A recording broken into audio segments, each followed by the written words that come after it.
Hello guys, welcome to another video of stock market. Friends, Viva Trade Com Limited का ये coming IPO आज के दिन open होने जा रहा है। हम जानेंगे complete analysis, business model, financial condition, performance, price band, GMP, listing कितना मिलेगा, इन सभी पॉइंट्स को। चलिए फ्रेंड्स, वीडियो स्टार्ट करते हैं। तो गाइस, ये जो आईपीओ है ना 7.99 करोड़ अराउंड अप्रॉक्स 8 करोड़ का इशू है। फिक्स प्राइस इशू आईपीओ और फ्रेश इशू किया जा रहा है। और ये जो 27 सितंबर को ओपन हो रही है, आज के दिन 4 अक्टूबर को क्लोजिंग डेट रखा गया। बीएसई के एसएमई प्लेटफॉर्म पर लिस्टेड होगा, जो कि डेट रखा गया 12 अक्टूबर का, लेकिन प्रीपोन हो सकती है अगर अलॉटमेंट प्रीपोन होता है तो। फिर 51 रुपीज़ पर शेयर की प्राइस बैंड है। 2000 शेयर्स की लॉट साइज, 1,02,000 रुपीज़ का मिनिमम अमाउंट पे करना है। इंटर एक्टिव फाइनेंशियल सर्विसेज इसके lead manager, big share services इसके रजिस्ट्रार और असनानी स्टॉक ब्रोकर इसके मार्केट मेकर है। वहीं अगर हम रिजर्वेशन की बात करें, 50% का ऑफर दिया गया अदर्स और रिटेल को। प्रोमोटर है mister Nitesh Adani. Pre issue holding 50% का, पोस्ट इशू 30.11% की होल्डिंग्स देखने को मिल जाएगी। यहाँ पे गाइस प्रोमोटर की होल्डिंग जो है पोस्ट इशू बहुत ही लो हो जाएगा, 1/3 से भी लो हो जाएगा इसका प्रोमोटर की होल्डिंग। बिजनेस है यहाँ पे 2010 में इनकॉर्पोरेशन किया गया था, जो कि कंपनी क्लॉथ्स और गारमेंट्स का मैन्युफैक्चरिंग करती, साथ में ट्रेड भी करता है। मैन्युफैक्चरिंग और ट्रेड दोनों करती है क्लॉथ्स और गारमेंट्स का। कंपनी का प्रोडक्ट लिस्ट है guys denim fabric, readymade garments जैसे डेनिम कॉटन जीन्स मेन के लिए और डेनिम कॉटन जीन्स है वोमेन के लिए भी, और कॉटन प्रिंटिंग जॉब वर्क भी जो सो अपने अंडर ले रखी है, और प्रिंटेड कॉटन फैब्रिक का जो सो ट्रेड भी अपने अंदर ले रखा है। और 2013 में कंपनी ने ऑनगोइंग मैन्युफैक्चरिंग बिजनेस जो कि रेडीमेड गारमेंट्स का था, स्लम्प सील एग्रीमेंट के अंडर जो है messrs Pareek Impex private limited से जो है सो रेडीमेड गारमेंट्स का मैन्युफैक्चरिंग बिजनेस जो है ना, ऑनगोइंग जो मैन्युफैक्चरिंग बिजनेस था, मतलब क्लोज नहीं था बल्कि ऑनगोइंग था, चल रही थी, उसको उस टाइम 2013 में इनको मतलब कि एक्वायर किया था।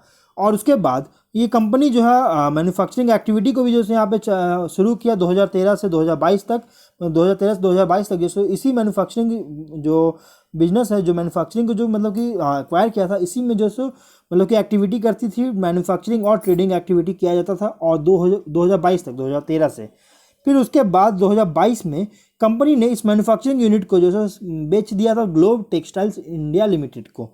और उसके बाद अप्रैल 2022 से कंपनी जो है यहाँ पे सिर्फ ट्रेडिंग एक्टिविटी कर रही है। अभी फिलहाल जैसे सिर्फ ट्रेडिंग एक्टिविटी कर रही है, बल्कि कोई भी यहाँ पे जो है अदर बिजनेस नहीं है, बल्कि सिर्फ ओनली ट्रेडिंग कर रहा है, मैन्युफैक्चरिंग नहीं कर रही, क्योंकि मैन्युफैक्चरिंग जो इसका जो यूनिट था उसको सेल कर दिया था ग्लोब टेक्सटाइल्स इंडिया लिमिटेड को।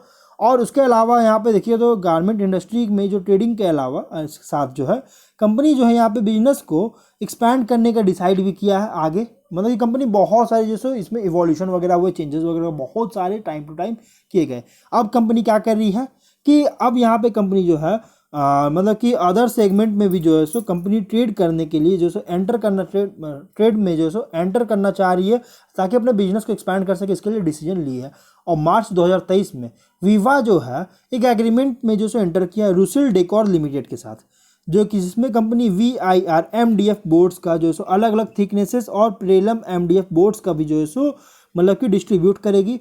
और ये मतलब कि यूज किया जाता है फर्नीचर इंडस्ट्री में, जो कि कर्नाटक में है, फर्नीचर इंडस्ट्री में जो कि कर्नाटक, केरल, दिल्ली, पंजाब, हरियाणा, उत्तर प्रदेश, चंडीगढ़, हिमाचल प्रदेश, जम्मू कश्मीर, राजस्थान, उत्तराखंड स्टेट्स में जो है सो ये सभी मतलब कि इन सभी में जो है स्टेट में फर्नीचर इंडस्ट्री में यूज किया जाएगा ये सभी प्रोडक्ट्स का।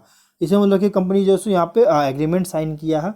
और वीवा की जो क्लाइंटेल है ना, इसमें इंक्लूड है lifestyle international private limited, Aditya Birla fashion and retail limited, Lajja Polyfab private limited, Nandan denim limited, Bajaj Impex, Reliance retail limited भी जो है इसके कस्टमर्स है, क्लाइंट्स आते हैं। फिनेंशियल अगर देखिएगा तो कंपनी के जो फिनेंशियल है 21 में 147 करोड़ का रेवेन्यू, 6 लाख का लॉसेस था। 22 में 147 करोड़ का रेवेन्यू है, 44 लाख का प्रॉफिट है। 23 में 134 करोड़ का रेवेन्यू और प्रॉफिट 25 लाख का। तो यहाँ पे देखिए टॉप लाइन में तो कंपनी अच्छी ग्रोथ कर रहा है, लेकिन टॉप लाइन में भी 23 में कंपनी को बहुत ज़्यादा डाउन हुआ, मतलब कि रेवेन्यू इसको बोलते हैं। बॉटम लाइन में कंपनी को 23 में डाउन हुआ है, तो यहाँ पे जो कि प्रॉफिट बोलते हैं। तो यहाँ कह सकते हैं कंपनी का जो फिनेंशियल है ना बहुत ही फ्लक्चुएशन होता हुआ नजर आया है, जिसके कारण यहाँ कह सकते हैं बहुत ज़्यादा रिस्की आईपीओ, मतलब कि एक तरह से हम लोग इसको स्टॉक मार्केट में रोलर कोस्टर कहा जाता है। शेयर मार्केट में जो है ना, इसको हम लोग एक वर्ड में बोलते हैं रोलर कोस्टर। जो फिनेंशियल में जब ऊपर नीचे होता है तो उसको हम लोग रोलर कोस्टर भी कहते हैं। तो वही चीज़ इसके फिनेंशियल्स में देखने को मिल रहा है। तो एक तरह समझ सकते हैं बहुत ज़्यादा रिस्की आईपीओ है। और यहाँ पे ऑब्जेक्टिव क्या है ना कि working capital requirement general corporate purpose public issue expenses को मीट करना चाह रही है।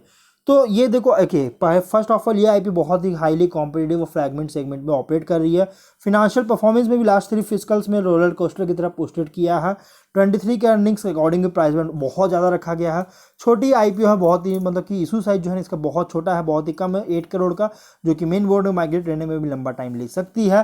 तो इसलिए गाइस मैं कहूँगा आप इस आईपीओ से बहुत ज़्यादा दूर रहिए तो ही बढ़िया रहेगा, क्योंकि बहुत ज़्यादा प्राइसी और डाइसी इशू आईपीओ है, इसलिए आप इससे दूर ही रहिएगा तो आपका कैपिटल सेफ रहेगा। प्लस जेएमपी भी अपडेट नहीं किया गया, लिस्टिंग बता पाना पॉसिबल नहीं है। तो ओवरऑल आप इससे दूर रहिए, इसको पूरी तरह से इग्नोर कीजिएगा इस, क्योंकि बहुत ज़्यादा रिस्की है। तो हम लोग वीडियो कहीं पर एंड करते हैं। अगर कोई डाउट है कमेंट बॉक्स में पूछे। मिलते हैं नेक्स्ट वीडियो में। Till then bye bye.